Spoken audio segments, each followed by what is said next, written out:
Tolong Kiai Ustadz jelaskan bahaya memasang jimat di rumah.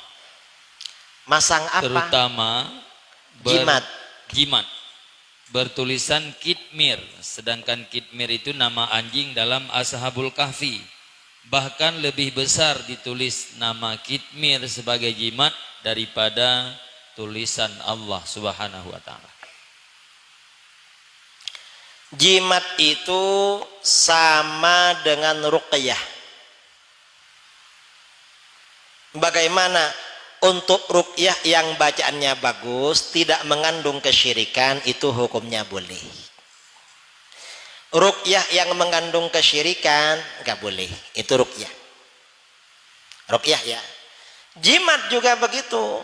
Kalau jimat itu isinya ayat Al-Quran, nama-nama yang diagungkan, atau nama-nama Ashabul Kahfi termasuk Kitmir, itu gak apa-apa.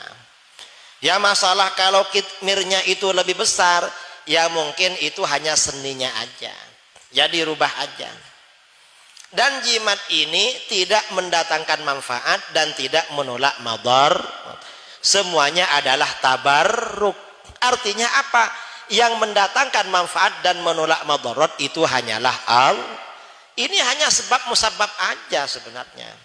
Nggak apa-apa seperti itu.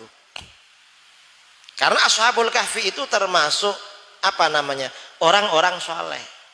Dan memang itu terbukti. Ada buktinya memang. Itu jimat.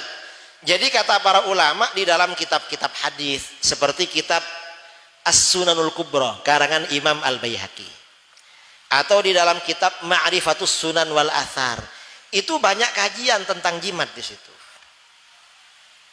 Itu ulama dulu lah, ulama ahli hadis.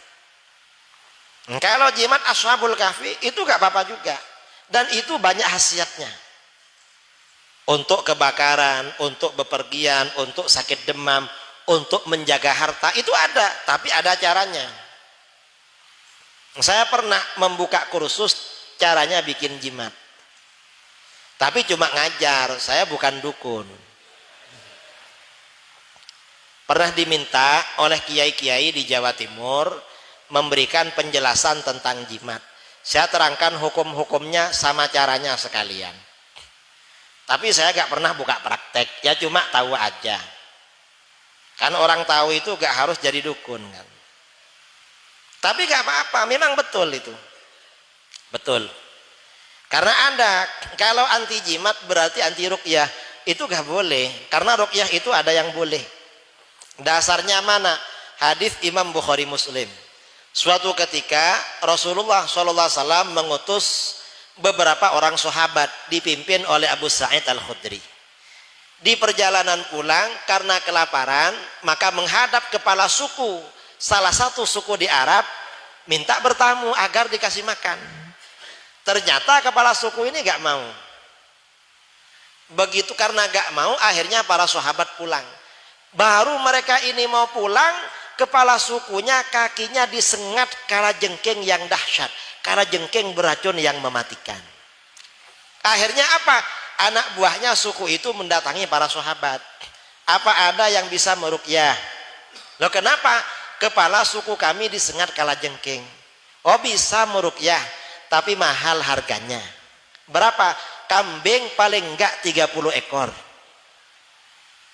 Hanya diruqyah, dibacakan surat Fatihah dan langsung sembuh. Akhirnya apa? Para sahabat dapat hadiah kambing, mahar kambing lebih dari 30 ekor. Dibawa ke Madinah. Jadi ruqyah itu mahal, sama dengan jimat. Sampai di Madinah, lapor pada Rasulullah. Gimana Rasulullah? Akhirnya apa? Rasulullah bersabda, inna haqqa ma akhadtum alaihi ajran kitabullah. Sesungguhnya yang paling berhak kamu ambil upahnya adalah kitab Allah ini. Kamu kan ruqyahnya pakai kitab Allah, surat Fatihah. Setelah itu Rasulullah minta bagian dari upahnya itu. Artinya gak apa-apa itu. Termasuk jimat yang ada di rumah-rumah. Yang penting i'tiqad kita dijaga. Artinya apa? Yang mendatangkan manfaat dan menolak madarat, semuanya adalah Allah Subhanahu wa ta'ala. bukan jimat itu. Jimat itu hanya sarana, medium aja sebenarnya. Jadi gak apa-apa. Ya kalau kitmirnya terlalu besar, itu ya mungkin hanya seni aja. Bukan karena apa.